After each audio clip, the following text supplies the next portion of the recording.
ಓಂ ನಮಃ ಶಿವಾಯ. ವೀಕ್ಷಕರೇ, ಶನಿಗ್ರಹದ ಬಗ್ಗೆ ತಿಳಿಸ್ತಾ ಇದ್ದೇವೆ. ನೋಡಿ, ಶನಿಗ್ರಹದ ಬಗ್ಗೆ ಎಷ್ಟು ವಿಡಿಯೋಗಳನ್ನು ಮಾಡಿದರೂ ಕೂಡ ಕಡಿಮೆ, ಎಷ್ಟು ಪರಿಹಾರಗಳನ್ನು ಮಾಡಿದರೂ ಕೂಡ ಕಡಿಮೆ. ನಿಮಗೆ ನೋಡಿ, ಜಗತ್ತಿನಲ್ಲಿ ಏನಾದ್ರೂ ಕಾಟ ಅಂತ ಅತಿ ಹೆಚ್ಚಿಗೆ ಕೊಡದಂದ್ರೆ ಅದು ಶನಿ ಕಾಟ. ಅದನ್ನ ನೆನ್ಪಿಟ್ಕೊಳ್ಳಿ. ಅದಕ್ಕಾಗಿ ಸಾಕಷ್ಟು ವಿಡಿಯೋಗಳನ್ನು ಬಿಡ್ತಾ ಇರ್ತೇವೆ. ಒಂದು ವರ್ಷ ಪೂರ್ತಿ ಬಿಟ್ಟರು ಕೂಡ ಈ ಶನಿಗ್ರಹದ ಏನ್ ರೆಮಿಡಿಗಳನ್ನು ಪದೇ ಪದೇ ಮಾಡ್ತಾ ಇದ್ರು ಕೂಡ ನೀವು ನಿಮ್ಮ ಏನ್ ತೊಂದರೆಯನ್ನ ತಪ್ಪಿಸ್ಕೊಳ್ಳಕ್ಕಾಗಲ್ಲ. ಒಂದು ವರ್ಷ ಮಾಡಿದ್ರು ಕೂಡ, 2 ವರ್ಷ ಮಾಡಿದ್ರು ಕೂಡ, ಯಾಕೆಂದ್ರೆ ಕರ್ಮ ಅಂತದಿರುತ್ತೆ. ಅದಕ್ಕಾಗಿ ಶನಿಗ್ರಹದ ಮತ್ತೊಂದು ವಿಡಿಯೋ ಮಾಡ್ತಾ ಇದ್ದೇವೆ. ಏನಪ್ಪ ವಿಡಿಯೋ ವಿಶೇಷತೆ ಅಂದ್ರೆ, ಶನಿಗ್ರಹ ಮಿಥುನ ರಾಶಿಯಲ್ಲಿದ್ದಾಗ ನಿಮಗೆ ತೊಂದರೆ ಕೊಡ್ತಾ ಇದ್ರೆ ಏನ್ ಮಾಡ್ಬೇಕು ಅಂದ್ರೆ, ನೀವು ಹುಟ್ಟಿದಾಗ ಮಿಥುನ ರಾಶಿಯಲ್ಲಿ ಶನಿಗ್ರಹ ಇದ್ರೆ ಅನ್ನೋದು ಇದರ ಅರ್ಥ.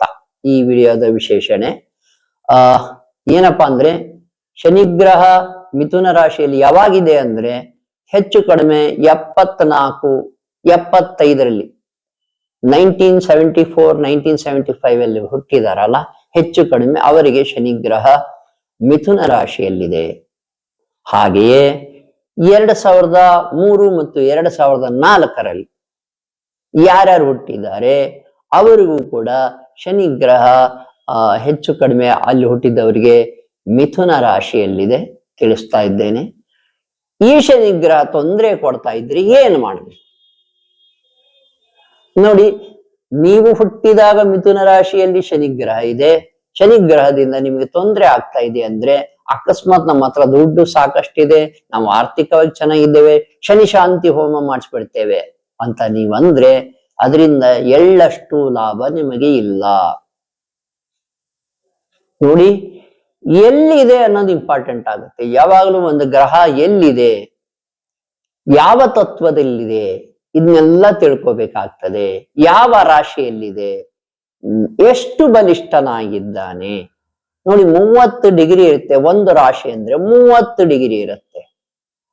ಅದರಲ್ಲಿ 12 ಡಿಗ್ರಿಯಿಂದ 18 ಡಿಗ್ರಿ ಒಳಗಿದ್ರೆ ಆ ಗ್ರಹ ತುಂಬಾ ಬಲಿಷ್ಠವಾಗಿರುತ್ತದೆ ಎಂದು ತಿಳ್ಕೋಬೇಕು. ಹಾಗೆ 1ರಿಂದ 6 ಡಿಗ್ರಿ, 24ರಿಂದ 30 ಡಿಗ್ರಿ, ಅದರಲ್ಲೂ ಕೂಡ 1ರಿಂದ 3 ಡಿಗ್ರಿ, 27ರಿಂದ 30 ಡಿಗ್ರಿ, ಈ ರೀತಿಯಲ್ಲಿ ಗ್ರಹ ಇದ್ರೆ ತುಂಬಾ ಅದು ಶಕ್ತಿ ಕಡಿಮೆ ಇರುತ್ತದೆ ಆ ಮನೆಗೆ, ಆ ಗ್ರಹದ ಶಕ್ತಿ. ಈಗ ಹೇಳ್ತೇನೆ, ಮಿಥುನ ರಾಶಿಯಲ್ಲಿ ನೀವು ಹುಟ್ಟಿದಾಗ ಮಿಥುನ ರಾಶಿಯಲ್ಲಿ ಶನಿಗ್ರಹ ಇದ್ರೆ ಅದು ತೊಂದರೆ ಕೊಡ್ತಾ ಇದ್ರೆ ಮಾತ್ರ ಹೇಳ್ತಾ ಇದ್ದೇನೆ, ಯಾರ್ಯಾರಿಗೆ ತೊಂದರೆ ಕೊಡ್ತಾ ಇದ್ದಾನೆ ಅವ್ರು ಮಾತ್ರ ಈ ಪರಿಹಾರವನ್ನು ಮಾಡ್ಕೊಳ್ಳಿ. ಯಾರ್ಯಾರಿಗೆ ತೊಂದರೆ ಕೊಡ್ತಾ ಇಲ್ಲ ಇದೇನು ಪರಿಹಾರ ಮಾಡ್ಕೊಳ್ಳೋ ಅವಶ್ಯಕತೆ ಇಲ್ಲ. ಹೇಗೆ ಗೊತ್ತಾಗುತ್ತೆ ಅಂದ್ರೆ, ನಿಮ್ಮ ಶಾಸ್ತ್ರಿಗಳ ಹತ್ರ ಹೋಗಿ ತಿಳ್ಕೊಳ್ಳಿ. ಶನಿಗ್ರಹ ನಮ್ಗೆ ಚೆನ್ನಾಗಿದೆಯಾ, ಒಳ್ಳೇದ್ ಮಾಡ್ತಾ ಇದ್ದಾನ ಅಥವಾ ತೊಂದರೆ ಕೊಡ್ತಾ ಇದ್ದಾನ ಸ್ವಲ್ಪ ತಿಳ್ಕೊಳ್ಳಿ. ಶನಿಗ್ರಹ 3, 6, 11ರಲ್ಲಿದ್ರೆ ಏನೂ ತೊಂದರೆ ಇಲ್ಲ, 10ರಲ್ಲಿದ್ರೂ ಕೂಡ ಏನು ತೊಂದರೆ ಇಲ್ಲ. ಆದ್ರೆ ಅದನ್ನ ಬಿಟ್ಟು ಬೇರೆಯಲ್ಲಿದ್ರೆ ಅದು ತೊಂದರೆ ಕೊಡ್ತಾ ಇರುತ್ತದೆ. ನೋಡಿ, ಶನಿಗ್ರಹ ಎಲ್ಲಿರ್ತಾನೋ ಅಲ್ಲಿ ಒಂದು ಶಕ್ತಿ ಕೊಡ್ತಾನೆ ಆ ಮನೆಗೆ, ಆ ತೊಂದರೆಗಳೇ ನಿಮಗೆ ಹೆಚ್ಚಿಗೆ ಆಗ್ಬಿಡುತ್ತೆ. ಅದೇ ನಿಮ್ಮ ಕರ್ಮ. ಯಾವ ಮನೆಯಲ್ಲಿ ಶನಿದೇವರಿದ್ದಾರೋ ಅದು ನಿಮ್ಮ ಹಿಂದಿನ ಜನ್ಮದ ಕರ್ಮವನ್ನ ಸೂಚಿಸ್ತಾ ಇರುತ್ತದೆ. ಹಾಗಾದ್ರೆ ಏನ್ ಮಾಡ್ಬೇಕು ಮಿಥುನ ರಾಶಿಯಲ್ಲಿ ಶನಿಗ್ರಹ ಇದ್ರೆ ನೀವು ಹುಟ್ಟಿದಾಗ ಅಂದ್ರೆ, ನೋಡಿ, ಧ್ಯಾನವನ್ನೇ ಮಾಡಬೇಕು.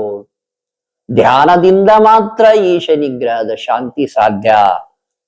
ನಾವು ದುಡ್ಡಿದೆ, ನಾವು ಶನಿ ಶಾಂತಿ ಹೋಮ ಮಾಡಿಸ್ತೇವೆ ಅಥವಾ ದಾನ ಕೊಟ್ಬಿಡ್ತೇವೆ, ಕಪ್ಪೆಳ್ಳು, ಕಪ್ಪು ವಸ್ತ್ರ ಅಥವಾ ಕೊಡೆ, ಈ ರೀತಿ ಏನೇನು ಶಾಸ್ತ್ರಗಳು ಹೇಳ್ತಾರೆ ಅವೆಲ್ಲ ದಾನ ಕೊಟ್ಬಿಡ್ತೇವೆ. ಸರಿ ಹೋಗುತ್ತಾ ಅಂತ ಕೇಳಿದ್ರೆ ಇಲ್ಲ, ಅದು ಸುಮ್ಮನೆ ವ್ಯರ್ಥ ಪ್ರಯತ್ನಗಳಷ್ಟೇ. ಏನ್ ಮಾಡ್ಬೇಕು? ಧ್ಯಾನ ಮಾಡ್ಬೇಕು. ಧ್ಯಾನ ಯಾವ ಧ್ಯಾನ? ಓಂ ಶಂ ಶನೇಶ್ಚರಾಯ ನಮಃ, ಓಂ ಶಂ ಶನೇಶ್ಚರಾಯ ನಮಃ, ಓಂ ಶಂ ಶನೈಶ್ಚರಾಯ ನಮಃ. ಈ ಧ್ಯಾನವನ್ನೇ ಮಾಡುತ್ತಲೇ ಸಾಗಬೇಕು. ಎಲ್ಲಿಯವರೆಗೆಂದ್ರೆ ನನ್ನನ್ನು ಕೇಳಿದ್ರೆ ಜೀವಮಾನ ಪೂರ್ತಿ ಧ್ಯಾನ ಮಾಡಬೇಕು. ಯಾಕೆಂದ್ರೆ ಶನಿಗ್ರಹ ಜೀವನದುದ್ದಕ್ಕೂ ಕೂಡ ಎಫೆಕ್ಟ್ ಏನಿರುತ್ತೆ, ಮಿಥುನ ರಾಶಿಯಲ್ಲಿದ್ದ ಎಫೆಕ್ಟ್ ಇರುತ್ತೆ. ಆದ್ದರಿಂದ ನೋಡಿ, ಒಂದು ಶಾಂತಿ ಮಾಡಿಸ್ಬಿಟ್ಟಿದ್ದೇವೆ ಅಥವಾ ಏನು ಹೋಗಿ ಪೂಜೆ ಮಾಡಿಸ್ಬಿಟ್ಟಿದ್ದೇವೆ, ಸರಿ ಹೋಯ್ತು ಅಂತ ಯಾವುದೇ ಗ್ರಹದ ಶಾಂತಿಗೂ ನಾನು ಹೇಳಲ್ಲ. ಯಾಕಂದ್ರೆ ಜೀವಮಾನ ಅದು ನಿಮಗೆ ಅಲ್ಲೇ ಇರ್ತದೆ, ಅದೇ ತೊಂದರೆಗಳನ್ನು ಕೊಡ್ತಾ ಇರುತ್ತೆ. ಯಾವಾಗ ಶಾಂತಿ ಮಾಡಿಸ್ತಿರೋ ಅಥವಾ ಯಾವಾಗ ಧ್ಯಾನ ಮಾಡ್ತಿರೋ ಆ ಟೈಮ್ಗೆ ಅದು ಕಡಿಮೆ ಆಗಿರುತ್ತೆ, ಸ್ವಲ್ಪ ಶಾಂತವಾಗಿರುತ್ತೆ. ಮತ್ತೆ ನೀವು ಬಿಟ್ಟ ಕೂಡಲೇ ಮತ್ತೆ ಅದು ತನ್ನ ತೊಂದರೆ ಕೊಡೋದನ್ನ ಶುರು ಮಾಡಿಬಿಡುತ್ತೆ. ಆದ್ದರಿಂದ ಜೀವಮಾನ ಪೂರ್ತಿ ಓಂ ಶಂ ಶನಿಶ್ಚರಾಯ ನಮಃ, ಓಂ ಶಂ ಶನಿಶ್ಚರಾಯ ನಮಃ ಎಂಬ ಮಂತ್ರವನ್ನ ಧ್ಯಾನಿಸುತ್ತಲೇ ಇರಿ. ಈ ಮಿಥುನ ರಾಶಿಯಲ್ಲಿ ಏನು ನೀವು ಹುಟ್ಟಿದಾಗ ಶನಿಗ್ರಹ ಇರುತ್ತೆ, ಅದರ ಒಂದು ಏನ್ ಕರ್ಮ ತೋರಿಸ್ತಾ ಇರುತ್ತೆ, ಆ ಕರ್ಮ ಕಡಿಮೆ ಆಗ್ತದೆ, ಆ ದೋಷ ಪರಿಹಾರ ಆಗ್ತದೆ, ನಿಮಗೆ ಒಳಿತಾಗ್ಲಿಕ್ಕೆ ಶುರು ಆಗ್ತದೆ. ವೀಕ್ಷಕರೇ, ನಮ್ಮ ಜ್ಯೋತಿಷ್ಯ ಜೈ ಹೋ ಯೂಟ್ಯೂಬ್ ಚಾನೆಲ್ಗೆ ಆಶೀರ್ವಾದಿಸಿದ್ದಕ್ಕೆ ಧನ್ಯವಾದಗಳು. ನಿಮ್ಗೇನೇ ತೊಂದರೆ ಇದ್ರು ಕೂಡ ನೋಡಿ, ಸಾಕಷ್ಟು ಜನ ಎಲ್ಲಾ ಕಡೆಗೆ ತಿರುಗಿ ದುಡ್ಡು ಕಳ್ಕೊಂಡು ಸಾಕಷ್ಟು ಪೂಜೆ ಪುನಸ್ಕಾರ ಹೋಮ ಹವನಗಳನ್ನು ಮಾಡಿಸಿ ಕಟ್ಟ ಕಡೆ ನಮ್ಮ ಹತ್ರ ಬರ್ತಾರೆ. ಆಗ್ಲೇ ಆಲ್ರೆಡಿ ಎಷ್ಟೋ ಲಾಸ್ ಆಗ್ಬಿಟ್ಟಿರುತ್ತೆ, ಟೈಮ್ ಕೂಡ ಲಾಸ್ ಆಗಿರುತ್ತೆ.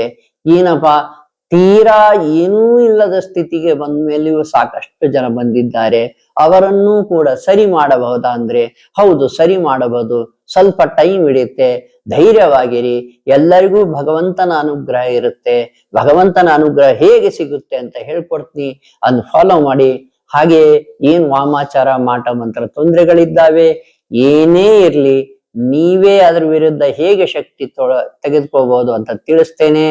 ಯಾವ ದುಷ್ಟ ಶಕ್ತಿ ಪ್ರಯೋಗ ಆದ್ರೂ ಚಿಂತಿಲ್ಲ, ನೀವು ನಮಗೆ ಕರೆ ಮಾಡಿ ಅದರಿಂದ ಹೊರಗೆ ಬರಬಹುದು. ಹೇಗೆ ಅಂತ ತಿಳಿಸ್ತೇನೆ, ಕರೆ ಮಾಡಬಹುದು.